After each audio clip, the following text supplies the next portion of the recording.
To everybody's surprise this season, Chelsea are actually competing for the Premier League title, with them only being 2 points behind first place in the league at the time of me recording this. What's crazy about Chelsea though is that in the past couple of seasons, they've been rebuilding and restructuring their entire squad, and due to this, they've been finishing in bad places in the standings, like 12th place in the 22-23 season, and then 6th place in the 23-24 season. Not only that, Chelsea this past summer just hired a new manager in Enzo Maresca, which meant that there was supposed to be an adjustment period for the club to start ticking again. But despite all these new changes, Chelsea are absolutely cooking this season and are looking like Liverpool's serious threat for the Premier League trophy in this campaign. So what exactly is going on with this Chelsea resurgence, and how are they overperforming in this campaign? Well, let's take a look at Chelsea this season. First though, we have to take a look at why Chelsea are rebuilding their team in the first place. After all, literally just 3.5 years ago in 2021, Chelsea had a Champions League winning team. But you see, due to the Russia-Ukraine war/conflict that started happening, Roman Abramovich, the Russian owner of Chelsea, was essentially cornered into selling the Blues. And that's where American businessman Todd Boehly and private equity firm Clearlake Capital took over Chelsea, with Todd Boehly becoming the chairman and co-controlling owner, while Clearlake has a 61.5% stake in the club. Now there are some issues with the ownership that's happening off the pitch, with literally just a few months ago it being reported that both Chelsea's co-owners were trying to buy each other out to get more control of the club. But regardless, both sides of Chelsea's ownership want one thing, and that's to see Chelsea becoming as successful as possible by any means possible, which meant that Chelsea were willing to splash a ton of money on rebuilding their squad for them to play a style of football that the new owners wanted, even though the Chelsea team that they took over was already pretty good. And this meant that the club had to let go of some very crucial players in their squad, like Kai Havertz to Arsenal, Christian Pulisic to AC Milan, Hakim Ziyech to Galatasaray, Callum Hudson-Odoi, who's now at Nottingham Forest, Timo Werner back to RB Leipzig, etc, etc. And instead, Chelsea spent a lot of money in these past few summers on new players. In the 22-23 season, Chelsea splashed 630.25 million euros, and they signed Enzo Fernandez for a huge fee of 121 million euros, Wesley Fofana for 80.4 million euros, snatched Mykhailo Mudryk from potentially Arsenal for 70 million euros. He's low-key some buns though, I can't lie. Marco Correa for 65.3 million euros, Raheem Sterling for 56.2 million euros, Koulibaly for 41.9 million euros, Badiashile for 38 million euros, Noni Madueke for 35 million euros, Malo Gusto for 30 million euros, etc, etc. But even with Chelsea splurging a ton on this rebuild, they were so bad in the Premier League that they finished 12th place, literally 2 years after winning the Champions League. What a fall-off for the Blues, or at least that's what everybody thought at the time. Then for the 23-24 season, Chelsea splashed 464.1 million euros, which means that in 2 back-to-back summers, Chelsea spent over 8 billion euros on transfers. But anyways, they signed Moises Caicedo after a crazy transfer saga with Liverpool involved for 116 million euros, making him the most expensive DM in the world. Romeo Lavia again away from Liverpool for 62.1 million euros. Chelsea really took 2 of our players that summer, bro. I can't believe this. Christopher Nkunku for 60 million euros, took Man City's boy Cole Palmer and signed him for 47 million euros. This might be one of the best bargains in Premier League history. Cole Palmer is that guy. Then Axel Disasi for 45 million euros, Nicholas Jackson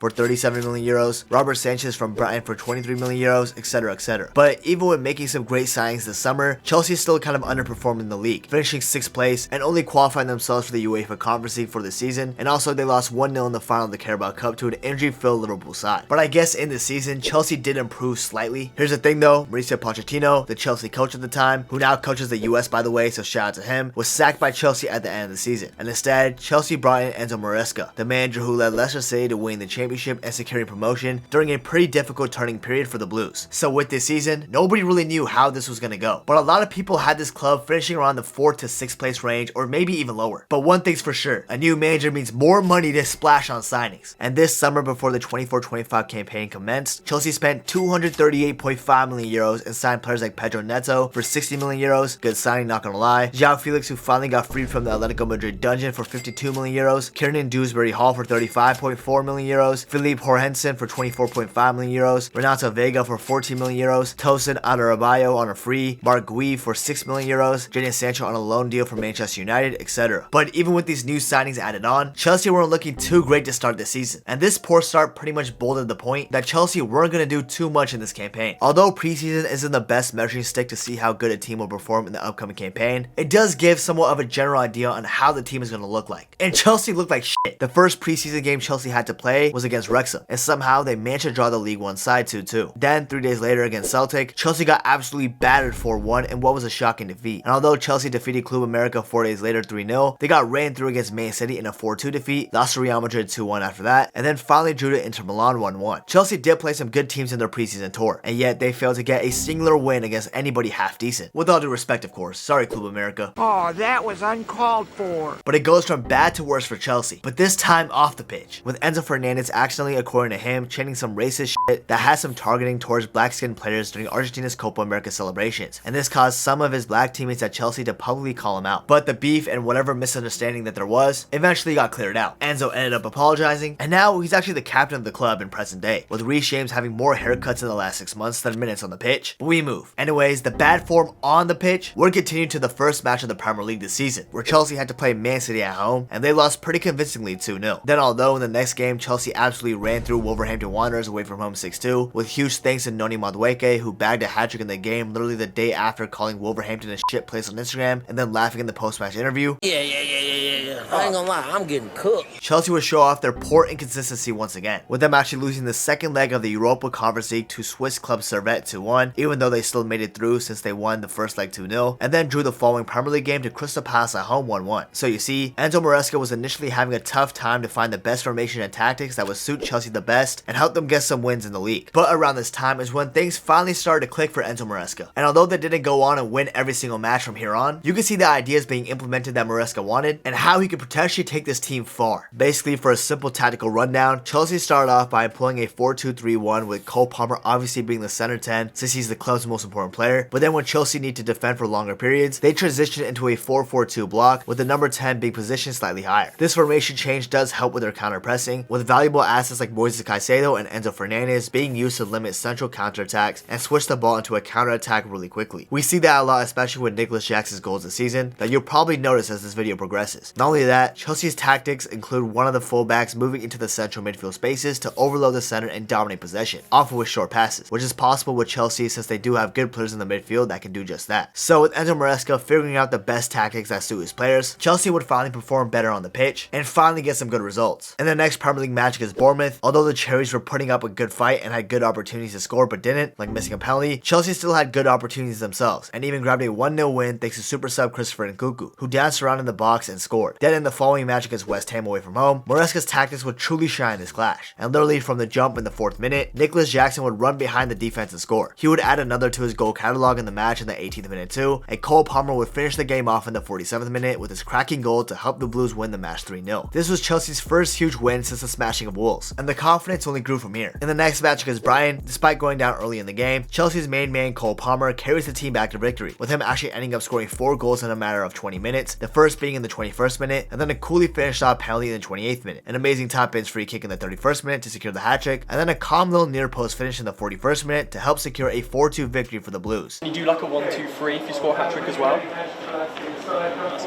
What for? Really nice.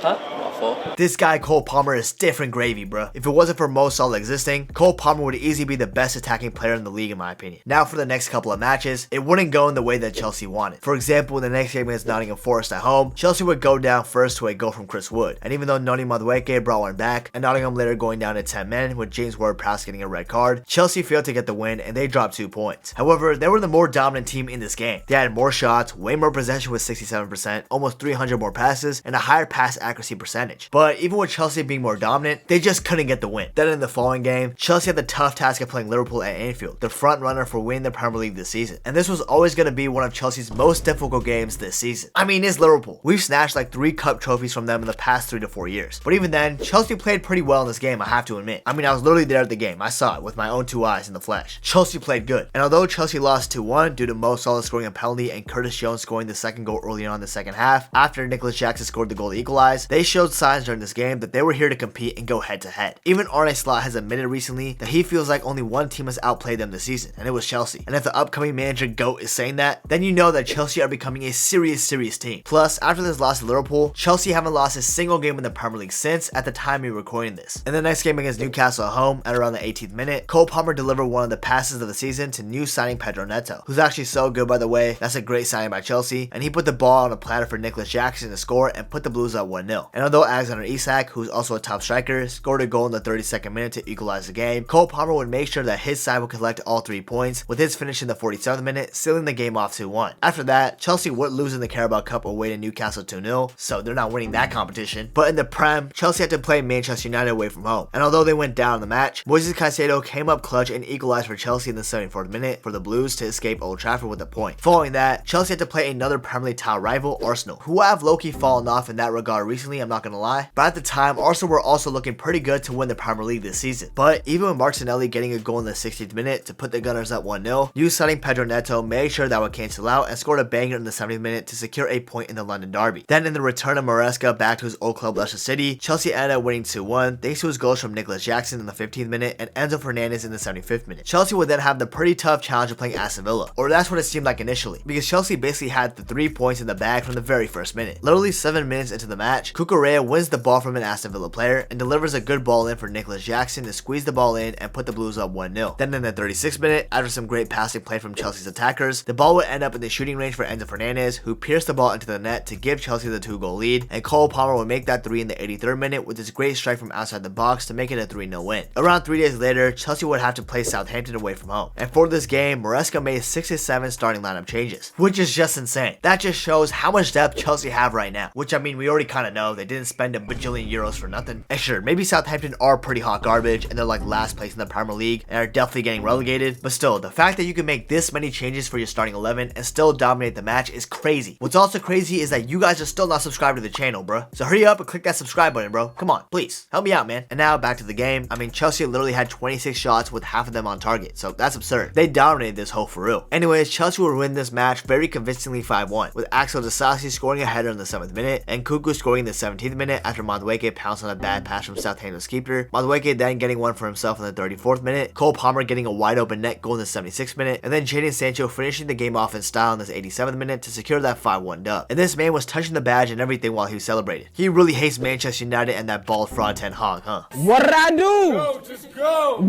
After this, Chelsea will have the tough challenge of playing in another London derby, this time against Tottenham away from home. And this match wouldn't start the greatest for them either. At around the 5th minute, Marc Cucurella would slip up, which allowed Brendan Johnson to get the ball and later pass it to ex-Chelsea striker Dominic Solanke, who scored and celebrated against his former side. Then in the 11th minute, Cucurella would slip up again, and Dejan Kulusevski would pounce and score to make it 2-0 to Tottenham before the 15-minute mark. After this, Cucurella realized that his shoes were too slippery and squeaky clean for this match, so he changed into some new ones, and from that moment on, Cucurella actually looked pretty good in this game. Also, he literally threw his old boots away and posted it on his Instagram story, which he later took down because obviously, throwing away boots from the company that sponsors you is probably not the smartest idea. Anyways, back to the game. Chelsea would regain their confidence 6 minutes later in the 17th minute thanks to Jadon Sancho, who got by 2 Spurs defenders and shot the ball from way downtown and scored to bring Chelsea back within 1. What a goal from Jadon Sancho, by the way. He's low-key been cooking for the Blues as of late. Anyways, the scoreline will remain 2-1 until the second half, more specifically around the 61st minute, with Bissouma making the stupid challenge of slide tackling Moises Caicedo in the box. What was Bissouma thinking, bro? Just kidding, he probably wasn't thinking at all. And of course, Cole Palmer scores from the spot because that's what he does. Then at around the 73rd minute, a ball from Palmer would find its way to Enzo Fernandez in the box, and Enzo smashed it in to take Chelsea from 2-0 down earlier to winning the game 3-2. A shout to Nicholas Jackson for forcing Enzo to keep his shirt on so there wouldn't be a yellow card. Respect. And then in the 84th minute, Udogie would foul Cole Palmer in the box while he was running out of it. I don't know why he did that, man. What a dumb foul. And Palmer would do the coolest thing and Panenka the keeper to make it 4 goals for Chelsea. And although Son brought one back in the 90+6 minute, it was too late, and Chelsea won this absolutely entertaining game 4-3 away from home. Chelsea have most definitely arrived, and this would also be proven later in the most recent game against another London club, Brentford, where in the 43rd minute, Cucurella would crash into the box from left back and score a diving header to make it 1-0 for Chelsea, and then Nicholas Jackson would get behind the Brentford defense from a counterattack in the 80th minute. See, I told you, you're gonna see this attacking sequence offense when it comes to Nicholas Jackson, and scores to make it 2-0 for Chelsea. And even though Mbeumo got one back in the 90th minute and Cucurella got sent off later, Chelsea still managed to keep that 2-1 lead and secure all 3 points. And with that, Chelsea surprisingly are in second place on the Premier League standings, ahead of Arsenal and Man City, who have been battling the past 2 years for the Premier League title and are only 2 points behind Liverpool. Granted, Liverpool do have a game in hand with the Merseyside derby being delayed due to poor weather conditions, but still, even with that, the fact that Chelsea are in second place right now is nothing short of remarkable, and you gotta give it up for Maresca and his men, because they are doing good this season. And shout out to Todd Bowley. If you know anything about this guy from his baseball investments, you would know that he's a winner and he would do anything to win, even if that means spending $1 bajillion.